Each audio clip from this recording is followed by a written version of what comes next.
If you are involved in a crash, even a minor crash, you run the risk of being ejected from your vehicle.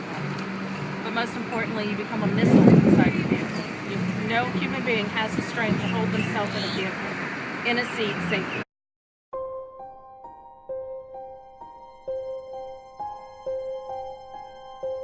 And they send this message: always buckle up. Connor and Allie tell me they were not Saturday night. Connor says he just didn't think about it. His cousin lying in a hospital bed is a constant reminder now.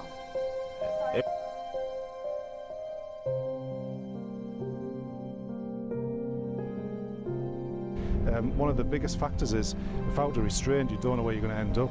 So if the vehicle tumbles, then you'll tumble. It's almost like a washing machine effect, so you'll spin around inside the vehicle.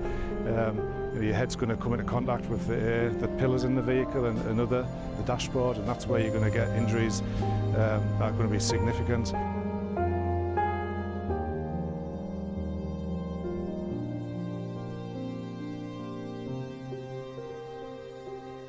Seatbelts save lives, so next time you get into a vehicle, just make sure, please make sure that you wear one.